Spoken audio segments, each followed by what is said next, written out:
नया चैप्टर चालू करते हैं। एसी। ठीक है। Alternating current. ठीक है। इसको हम प्रत्यावर्ती धारा अल्टरनेटिंग करंट कहा जाता है।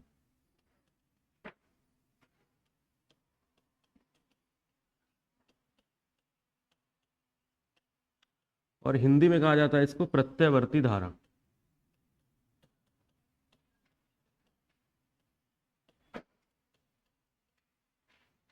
ठीक है। अब हमारे पास जो सप्लाई आती है, जो घरों में सप्लाई आती है, सप्लाई हमारे पास घरों में जो आती है वो आती है एसी। घरों में कौन सी सप्लाई आती है? एसी सप्लाई आती है। अगर एग्जाम में पूछता है कि घरों में कौन सी सप्लाई आती है, तो घरों में कौन सी आती है? एसी सप्लाई आती है। ठीक है। डोमेस्टिक सप्लाई सिस्टम क्या होता है? एसी होता है। ठीक है। लेकिन एसी की खास बात यह होती है कि इसको स्टोर नहीं किया जा सकता है। ठीक है। इसको स्टोर नहीं किया जा सकता।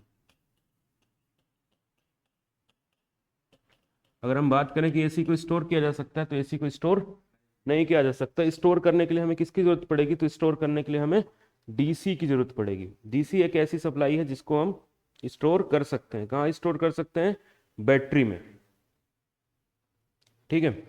डीसी को कहाँ स्टोर कर सकते हैं हम? बैटरी में। ठीक है। तो घरों में हमारी कौन सी सप्लाई है? AC supply. अब सबसे इंपॉर्टेंट बात हमें ये समझना है कि घरों में जो सप्लाई एसी होती है वो कितने वोल्ट की होती है। ठीक है। तो घरों में 220 वोल्ट होती है। ठीक है। और साथ ही साथ में उसमें 50 हर्ट्ज की फ्रिक्वेंसी रहती है। कितने हर्ट्ज की क्या रहती है? आवृत्ति रहती है, जिसको इंग्लिश में कहा जाता है फ्रिक्वेंसी। ठीक है। कितनी फ्रिक्वेंसी होती है? 50 हर्ट्ज की। ठीक है। अब सबसे पहले हम समझते हैं कि प्रत्यावर्ती धारा होती क्या है। ठीक है। सबसे इंपॉर्टेंट कहानी है कि प्रत्यावर्ती धारा है क्या। ठीक है। इतना पोर्शन नोट कर लो, फिर हम आगे चलते हैं। ठीक है। फटाफट नोट करते जाओ।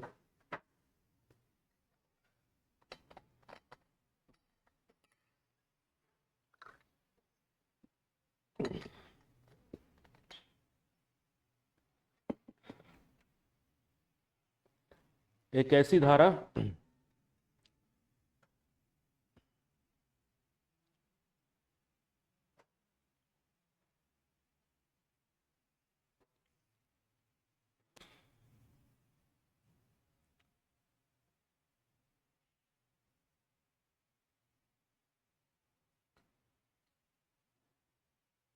हो गया। प्रत्यावर्ती धारा एसी।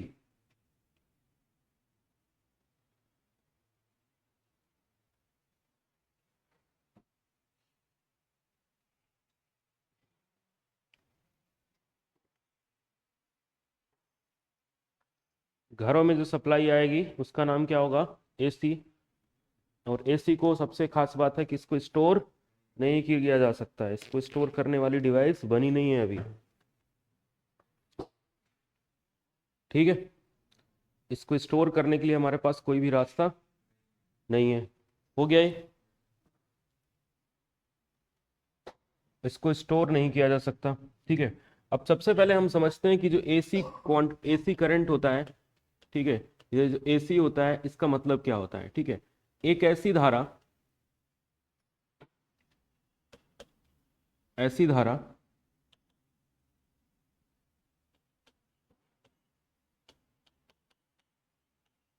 जिसका परिमाण और दिशा, परिमाण और दिशा एक निश्चित समय के बाद, एक निश्चित समय के बाद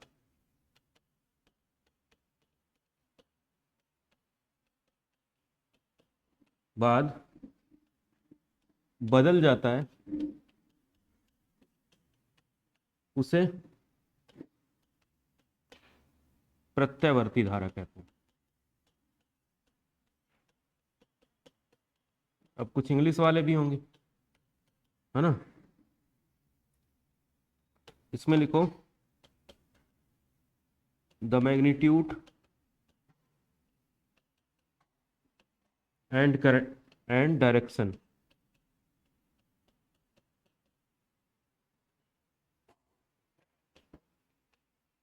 चेंज इन पर्टिकुलर पीरियड, एक निश्चित समय अवधि के बाद जिसका क्या चेंज हो जाए, मैग्नीट्यूड और दिशा। ठीक है, हिंदी में कहेंगे इसको क्या, परिमाण और दिशा।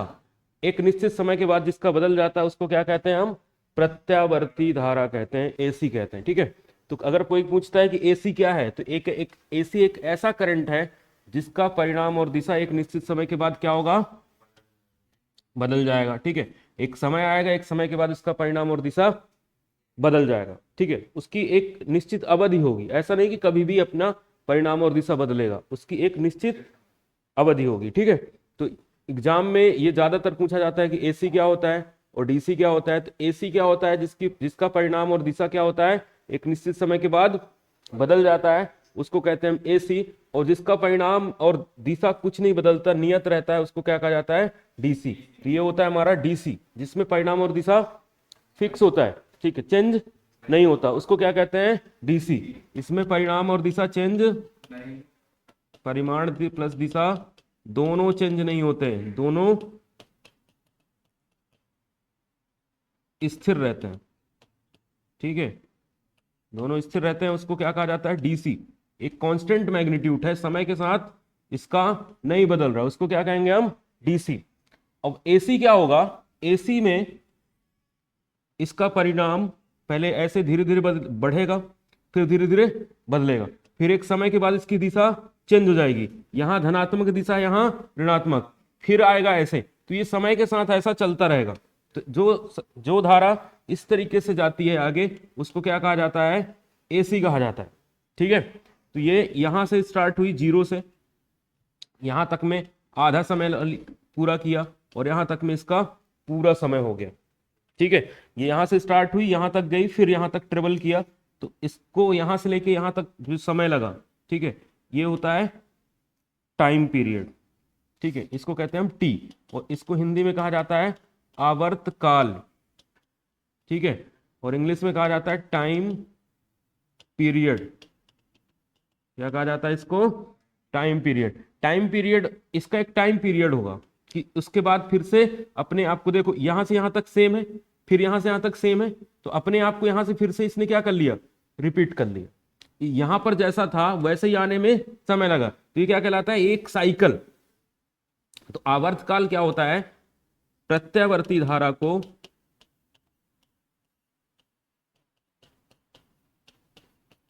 एक साइकिल, ये क्या हो गया, एक साइकिल। ठीक है, एक साइकिल पूर्ण करने में लगा समय,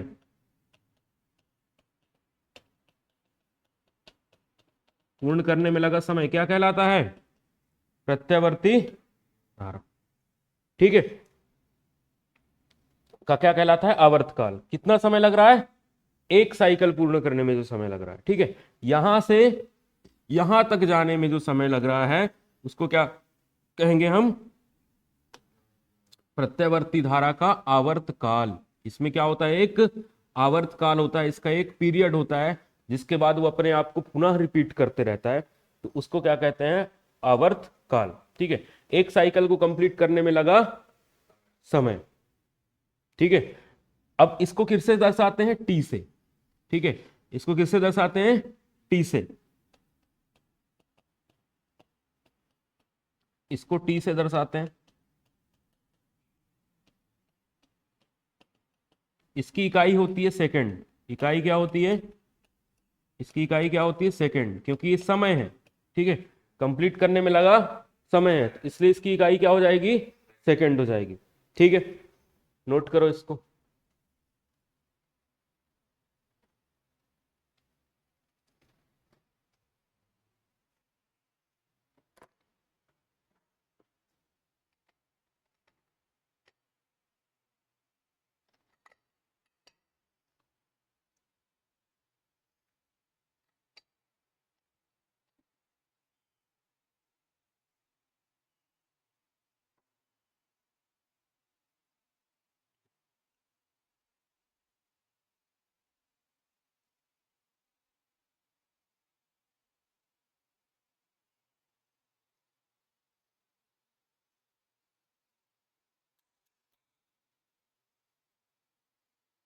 इसका फैन पीछे से होगा।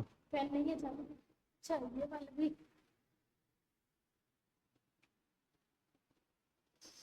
हो गया बंदू।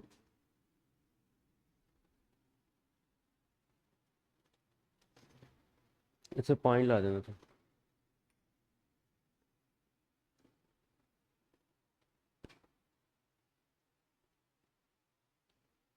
मेरे कैबिन का भी चालू, ये इसमें पानी दे देना।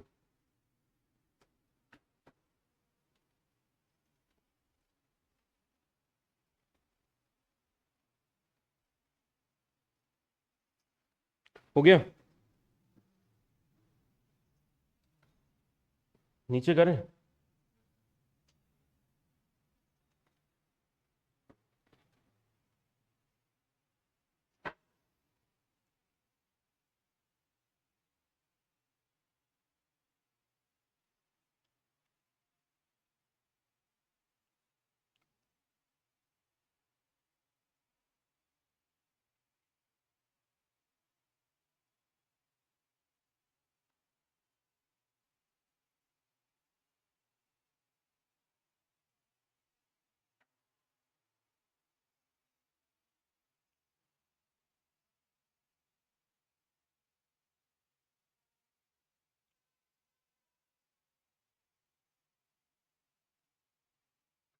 इंग्लिश में लिख लेना, time taken to complete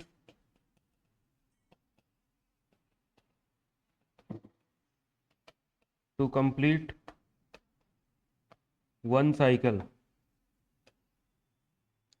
time taken to complete one cycle, ठीक है, डिनोटेड बाय टी।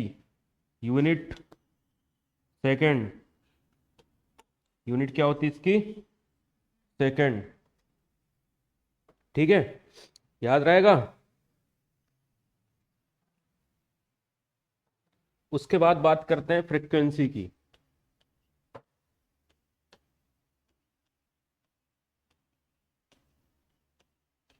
यानी आवृत्ति की।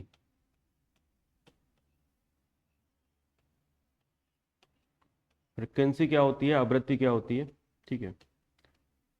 तो जो आवर्तकाल होता है वो एक साइकिल कंप्लीट करने में लगा समय होता है, ठीक है, कि एक साइकिल को कंप्लीट करने में कितना समय लगा, उसको क्या कहते हैं हम?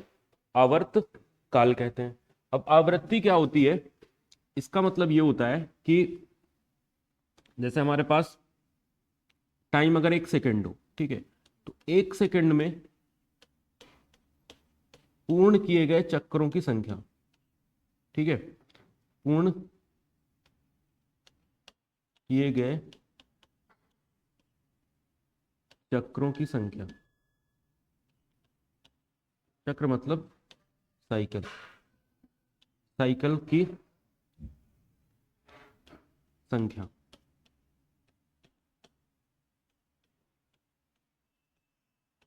एक सेकंड में पूर्ण किए गए साइकिल की संख्या की, 1 सेकंड में कितने साइकिल बनेंगे, उसको क्या कहेंगे हम? आवृत्ति। ठीक है। अब जैसे हमने ये देखा कि हमारे पास ये अल्टरनेटिंग करंट है, उसको एक साइकिल कंप्लीट होने में कितना समय लगता है, यहां से यहां तक टी, आवर्तकाल। ठीक है। अब अगर हम बात करें कि एक साइकिल कंप्लीट करने में, एक साइकिल में कितना लगता है, टी सेकंड। कितना लगता है? T second. तो 1 सेकंड में कितने साइकिल होंगे, तो 1 सेकंड में कितने साइकिल होंगे, तो 1/टी साइकिल। कितने होंगे? 1/टी साइकिल होंगे। ठीक है। तो ये आवृत्ति जो होती है इसको हम एफ से दर्शाते हैं, और एफ बराबर होता है 1/टी। टी की जो इकाई होती है वो होती है सेकंड। टी की इकाई क्या होती है? सेकंड। तो इसकी क्या हो जाएगी? सेकंड इनवर्स हो जाएगी। फ्रिक्वेंसी की इकाई क्या हो जाएगी? सेकंड इनवर्स हो जाएगी। और इसी को हम कह देते हैं हर्ट्ज। क्या कह देते हैं? इसी को हर्ट्ज कह देते हैं। तो फ्रिक्वेंसी की इकाई क्या होगी? हर्ट्ज। तो हमारे घर में जो सप्लाई आती है उसमें वोल्टेज 220 रहता है, और फ्रिक्वेंसी कितनी रहती है? 50 हर्ट्ज रहती है। 50 हर्ट्ज फ्रिक्वेंसी रहती है। तो ये 50 हर्ट्ज की जो फ्रिक्वेंसी है उसमें जो हर्ट्ज बताया गया है, तो यही बताया गया है कि 1 सेकंड में कितने बनाएगा ये?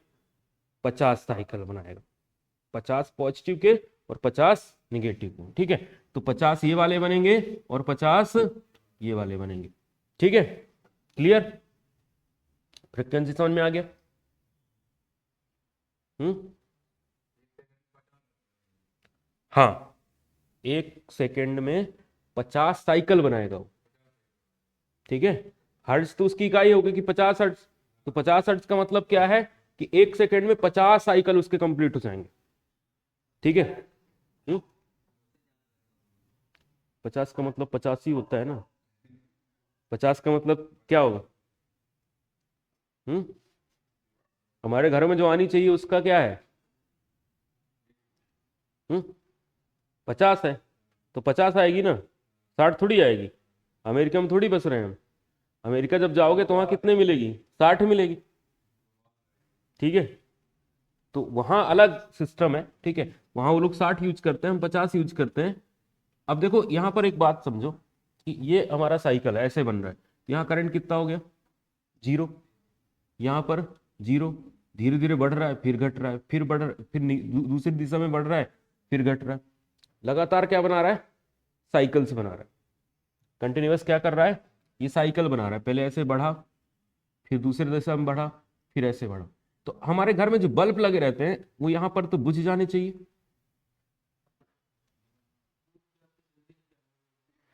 बुझ जाता है, जल्दी से चालू हो जाता है?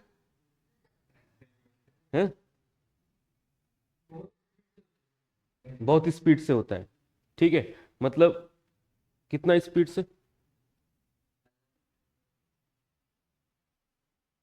हाँ?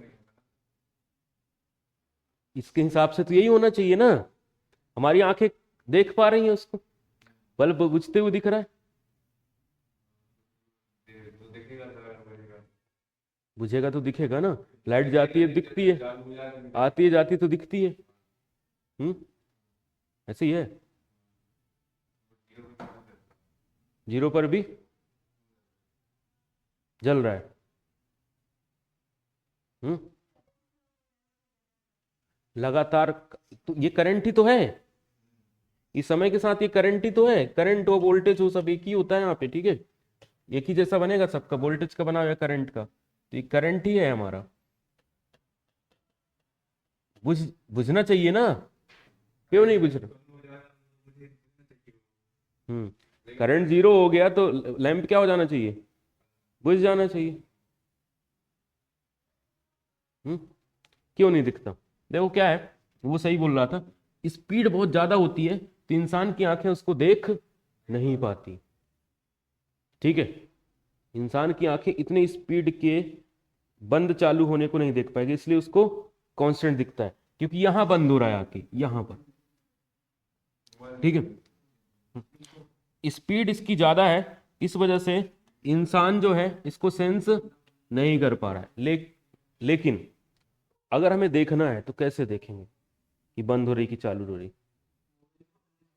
हाँ, मोबाइल के कैमरे से दिखेगा, क्योंकि मोबाइल के कैमरे की जो फ्रिक्वेंसी है और इसकी फ्रिक्वेंसी, मोबाइल के कैमरे की फ्रिक्वेंसी ज्यादा होती है। ठीक है, तो वो इसको देख पाता है। उसको देखने के लिए हमें क्या करना चाहिए? ज्यादा फ्रिक्वेंसी वाली चीजें चाहिए।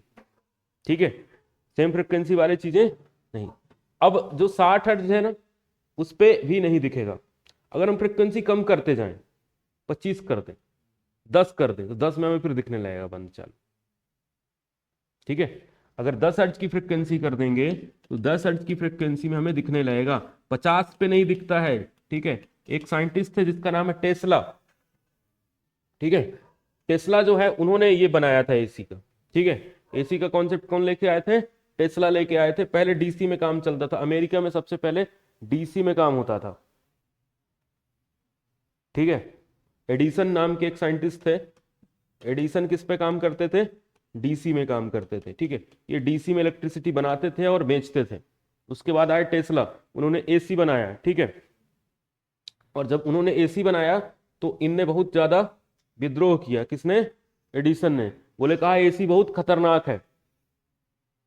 ठीक है, एसी क्या है? बहुत खतरनाक है। इनने क्या किया? हाथी वगैरह को करंट एसी लगा के और खत्म कर दिया। लोगों को दिखाया कि ये बहुत डेंजर है। ठीक है, उसके बाद फिर सेफ्टी डिवाइसेस बनाई गई और एसी का इतना खतरनाक रिवोल्यूशन हुआ कि दुनिया में हर जगह किसका उपयोग किया जा रहा है? एसी का। ठीक है, डीसी का सिर्फ उपयोग किया जाता है स्टोरेज पर्पज से। कुछ जैसे मोबाइल है, मोबाइल में ऐसा चाहिए कि जो स्टोर करे, तो बैटरी लगी होती है, तो उसमें डीसी होता है। ठीक है, क्योंकि मोबाइल अगर हमारा चार्ज नहीं है, मतलब मोबाइल में सप्लाई नहीं है, तो मोबाइल किसी काम का नहीं है। ठीक है, तो उसके लिए हमें ऐसा चीज चाहिए जो स्टोर कर सके, क्योंकि हम उसमें इलेक्ट्रिसिटी में लगा के तो चलाएंगे नहीं। ठीक है, तो इसके लिए हमें उसमें स्टोरेज की जरूरत पड़ती है। तो एसी जो है वो तब हमें दिखेगा जब हम उतने फ्रिक्वेंसी से मैच करवाएंगे। ठीक है, फ्लिकरिंग दिखती है, जैसे कैमरे वगैरह में है ना, इसमें भी फ्लिकरिंग दिखती है, लेकिन हम लोग उसको एडजस्ट कर देते हैं। ठीक है, फ्रिक्वेंसी चेंज कर देते हैं, जैसे इसकी 50 कर दी, इसकी 50 कर दी, तो नहीं दिखेगा। इसकी ज्यादा है, इसकी कम है, तो दिखने लगेगा। फिर ये इसकी कम, इसकी ज्यादा, तब भी हमें फ्लिकरिंग दिखने लगेगा। फ्रिक्वेंसी बेसिकली स्पीड का इंडिकेटर होता है, स्पीड बताता है कितना जल्दी जल्दी साइकिल बदल। ठीक है, कितना जल्दी जल्दी साइकिल बदल रहे। अब ये जो 220 है, ये 220 लिखा हुआ है, ये 220 है क्या? वोल्टेज है। इनमें से कौन सा वोल्टेज बताओ? जीरो वाला, ये वाला, ये वाला, ये वाला, कौन सा? हम्म, जीरो तो जीरो लिखेंगे, 220 क्यों लिखेंगे? हमारे घर में जो सप्लाई आ रही है ये वाली आ रही, तो हमने जो 220 लिखा है, ये कौन सा लिखा है, क्या लिखा है हमने? हम्म,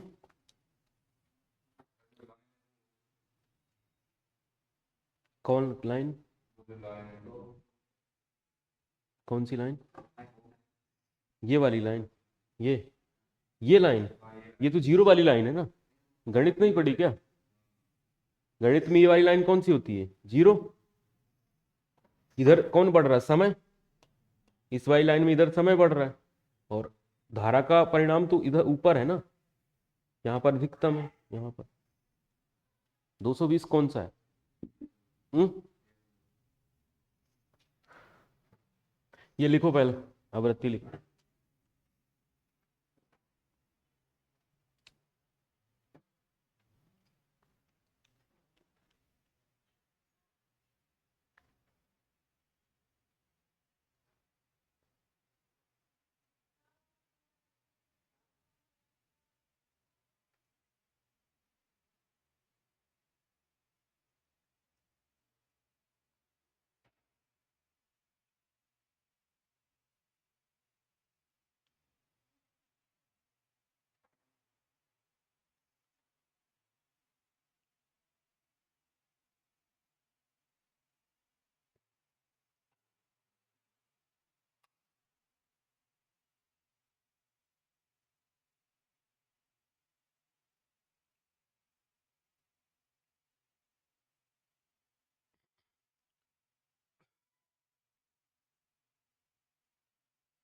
ठीक है, समझ आ रहा है? याद रहेगा, कल पूछेंगे तो।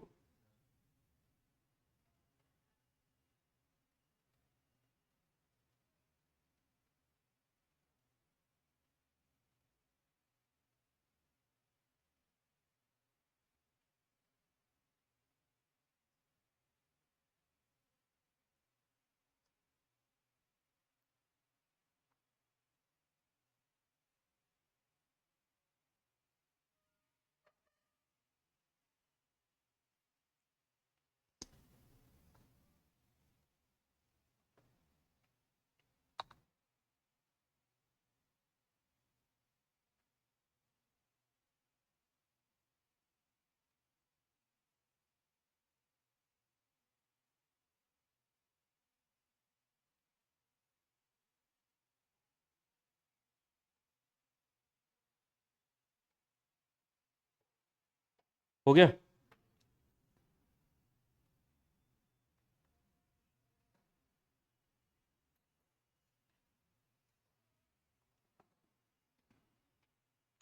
तो अब बात होती है कि कौन सी सप्लाई है जो हम लिखते हैं। ठीक है, इसको जो इंडिकेट करते हैं, अंकित करते हैं, ठीक है, मार्क करते हैं, तो ये कौन सा होता है? तो ये होता है हमारा आरएमएस मान।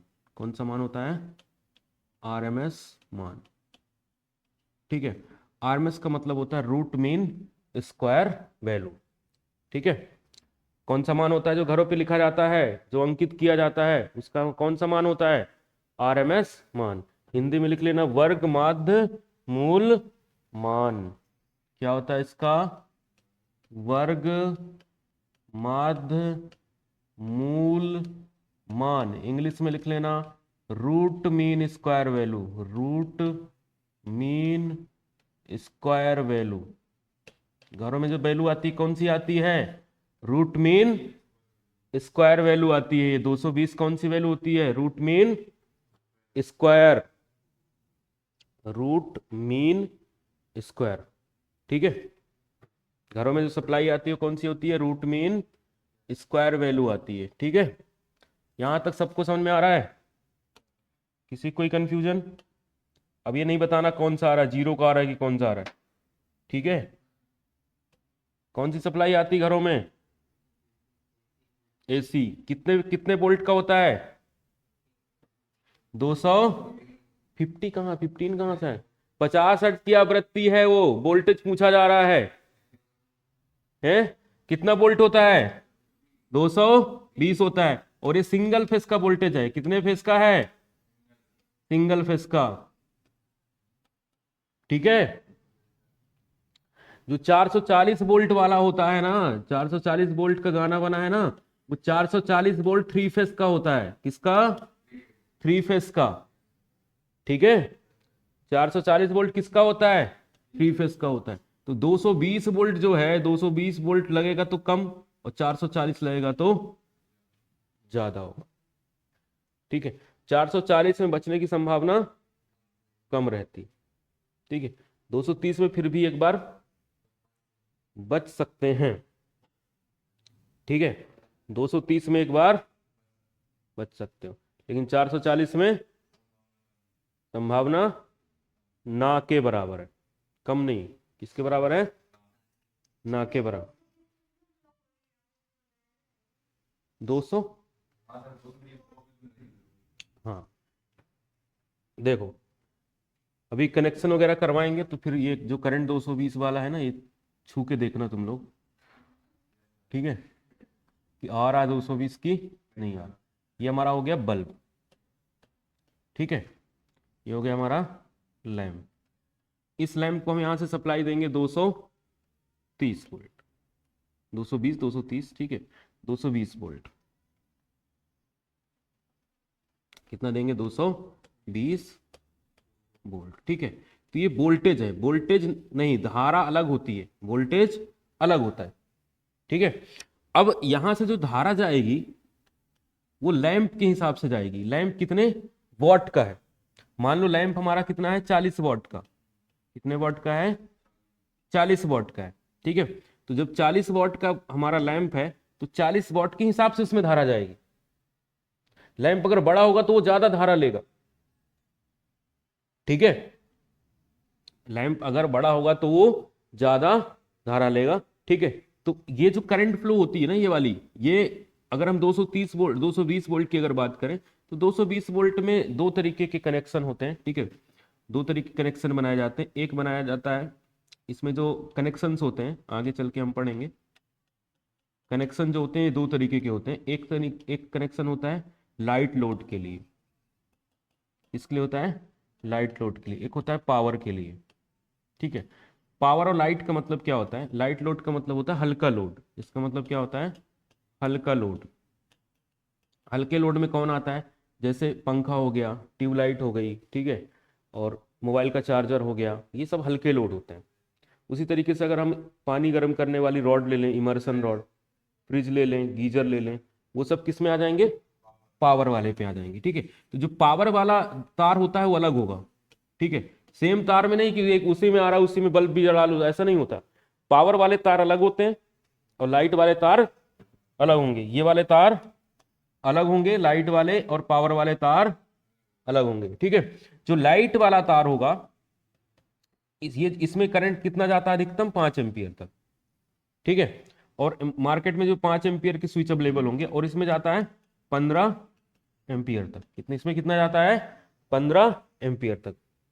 याद रहेगा। ठीक है, तो धारा किस आधार पर होगी? कि उस लैंप का कितने वॉट का होगा। जितने वॉट का लैंप होगा उतनी धारा उससे जाएगी। ठीक है, तो कनेक्शन जो किए जाते हैं दो तरीके से किए जाते हैं। मतलब जैसे मेन सप्लाई हमारे घर में आई, ये मेन सप्लाई आ गई, मान लो सिंगल फेस का कनेक्शन लोगे तो सिंगल फेस की आ गई, ठीक है। सिंगल फेस की आ गई तो अब सिंगल फेस में आने के बाद यहाँ पर एक स्विच लगा रहता है, इसको हम बस बार बोलते हैं। तो एक हमने फेस पे दे दिया, एक न्यूट्रल पे दे दिया, ठीक है। अब ये बस बार हमारा चार्ज हो गया, इसमें सप्लाई है। अब जैसे अलग अलग कमरों के लिए हमें भेजना है, तो एक कमरे के लिए यहाँ से भेज दिया, एक कमरे में ये चला जाए, दूसरे कमरे में भेजना है तो यहाँ से भेज दो, कमरा नंबर 2, कमरा नंबर 3 पे जाना है तो यहाँ से चला जाएगा, ठीक है। अब तीनों के लिए फिर हम यहाँ पर क्या लगा देंगे, एमसीबी, यहाँ पर भी एमसीबी लगा देंगे, यहाँ पर भी एमसीबी लगा देंगे, ठीक है।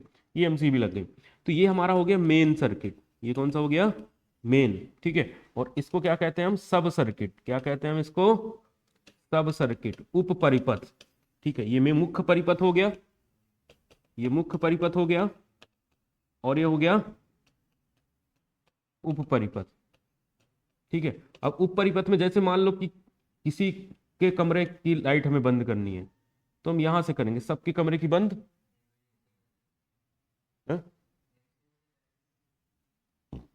एमसीबी से ही करेंगे। देखो मेन है कि एमसीबी यहां लगी रहेगी, एमसीबी और फ्यूज, ये मेन एमसीबी हो गई, ठीक है। उससे पूरे घर की लाइट बंद होगी। ये एमसीबी लगी है मान लो पापक कमरे की, तो उसी के कमरे, पापक कमरे की ही लाइट बंद होगी, ठीक है। ऐसा नहीं है कि हमारे कमरे की भी हो जाएगी। मान लो उनके कमरे में कोई मेंटेनेंस चल रहा है तो हम अपने कमरे की लाइट क्यों बंद करें, ठीक है। उसके बाद ये मतलब अलग अलग जितने भी हमारे कमरे मान लो, तो उस हिसाब से ये डिस्ट्रीब्यूट रहेगा, ठीक है। अब अगर मान लो हमें पावर चलाना है, तो पावर के लिए इनसे नहीं देंगे हम, पावर के लिए अलग जाएगा, या तो इसी को पावर बना लो। तो ये जब पावर का होगा ना, तो इसका तार मोटा होगा, ठीक है। इसका तार क्या होगा, मोटा, अगर हम इसको पावर का बना रहे हैं तो। अब इसके लिए जब वायरिंग पढ़ाएंगे ना, तो वायरिंग वाले पे बताएंगे कि वायरिंग कैसे की जाती है, और वायरिंग में क्या क्या चीजें जरूरी होती हैं, क्या ध्यान देना हम चाहिए हमें, ठीक है, कैसे कनेक्शन करने चाहिए, वो बात।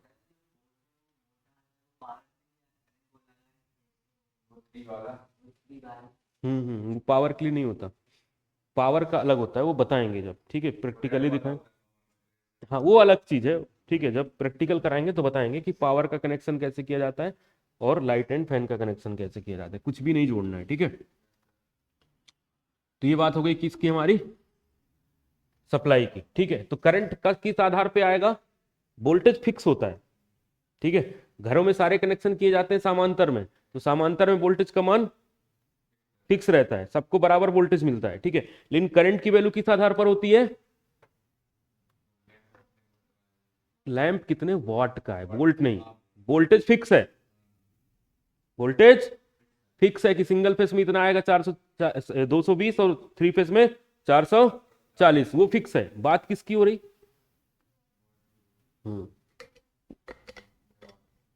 वाट जो है पावर है, जो जितना पावर का होगा उतना तेज जलेगा, जो जितने बड़े साइज का होगा उसका उतना पावर होगा। जैसे अगर हम बड़ी टीवी लगा रहे हैं तो बड़ा पावर लेगी, छोटी टीवी लगा रहे हैं तो छोटा पावर लेगी, छोटा फ्रिज है तो छोटा पावर लेगा, बड़ा है तो बड़ा लेगा। फिर स्टार रेटिंग आती है, 5 star, 3 star, 2 star, single star, 0 star, ठीक है।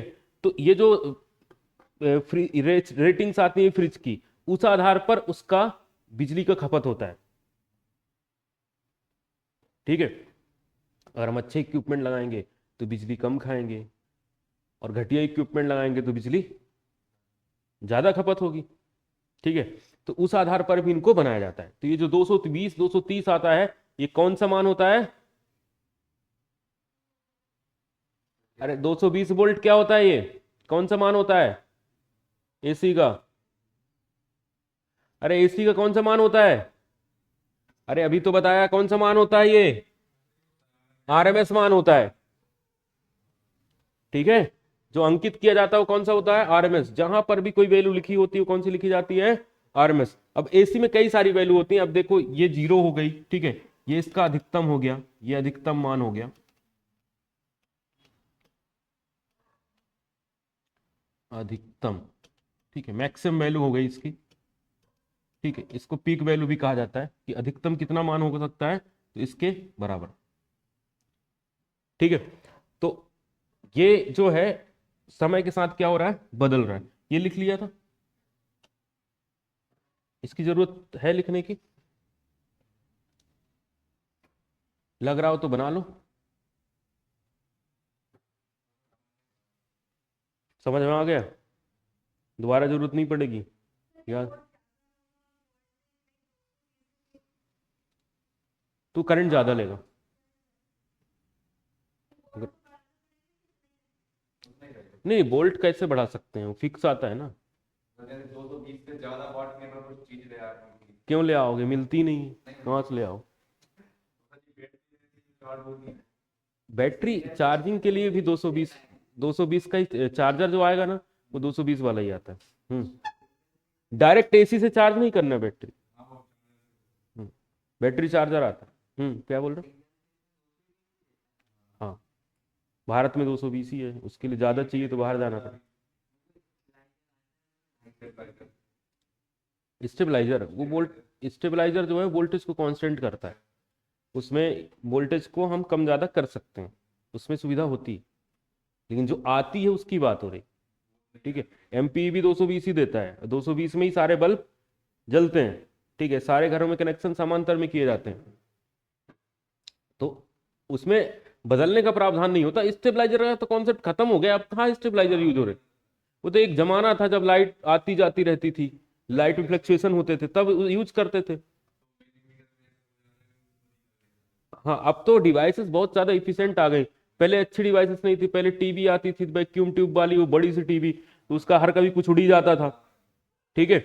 अब तो एलईडी वाली टीवी आ रही हैं, तो उनको तो बहुत रफली यूज हो रही, जो स्टेबलाइजर की जरूरत ही नहीं है। ये बोर्ड है, इसमें भी स्टेबलाइजर की जरूरत नहीं है। एसी आता है, उसमें भी कोई मतलब अब खत्म हुए। बहुत सेंसिटिव डिवाइस है, तो यूपीएस वगैरह आ गया है अब यूपीएस आ गया है, इन्वर्टर आ गया है, तो हम यूपीएस का यूज करते हैं, इन्वर्टर का उपयोग करते हैं, ठीक है। यूपीएस का यूज किया जाता है, इन्वर्टर का, इन दोनों का उपयोग किया जाता है, ठीक है। मतलब एक समय था कि जब हमें स्टेबलाइजर की जरूरत पड़ती थी, क्योंकि वोल्टेज डाउन हो जाता था, इतनी अच्छी टेक्नोलॉजी नहीं थी। अब तो टेक्नोलॉजी बहुत आगे निकल गई। हम्म क्या डाउन लाइट में, हाँ, एलईडी वाली चालू हो जाती, उसमें आईसीज लगी रहती तो वो सस्टेन कर लेती, वहीं वो वाली टीवी चालू ही नहीं होती। डाउन लाइट मतलब बहुत ज्यादा डाउन नहीं, कम वोल्टेज आएगा ना, जैसे 100 वोल्ट आ रहा तो नहीं होगी चालू, ठीक है। 10-20 वोल्ट का अंतर है, 50 वोल्ट का, तो हो सकता है कि 150-160 पे चालू हो जाए, ठीक है। लेकिन बहुत ज्यादा वोल्टेज अगर कम है ना, तो फिर चालू नहीं होगी, ठीक है। तो सबसे पहले हम घरों पे क्या करते हैं, वोल्टेज चेक करते हैं कितना आ रहा है, ठीक है। अब वोल्टेज चेक करने के लिए हम किसका उपयोग करेंगे, वोल्ट मीटर का, ठीक है। अभी जैसे एसी सप्लाई हम पढ़ेंगे, तो एसी में क्या क्या प्रॉपर्टी होती है वो पढ़ेंगे, ठीक है। एसी के बाद हम बैटरी पढ़ेंगे, ठीक है। बैटरी के बाद फिर ट्रांसफार्मर पढ़ेंगे, वायरिंग पढ़ेंगे, अर्थिंग पढ़ेंगे। मतलब मेन मेन चैप्टर जो है ना, बहुत इंपॉर्टेंट चैप्टर है ये। अर्थिंग वाला कॉन्सेप्ट बहुत इंपॉर्टेंट होता है, ठीक है। अर्थिंग कैसे की जाती है, कितने प्रकार की अर्थिंग होती है, ठीक है। अर्थिंग के क्या लाभ होते हैं, अर्थिंग की क्या हानियां होती हैं, वो सब प्रैक्टिकल लाइफ में जाने से पहले सारी चीजें हमें पता होनी चाहिए। जब प्रैक्टिकल करने हम जाएंगे, उससे पहले हमें ये सारी बातें पता होनी चाहिए कि अर्थिंग क्या होता है, इसके क्या लाभ होते हैं, अर्थिंग का कनेक्शन कैसे किया जाता है, ठीक है। अगर अर्थ नहीं है तो क्या होगा, ठीक है। अर्थिंग कितने प्रकार की होती है, ये सारी बातें हमें पहले से पता होनी चाहिए, ठीक है। चलो आज की क्लास खत्म करते हैं।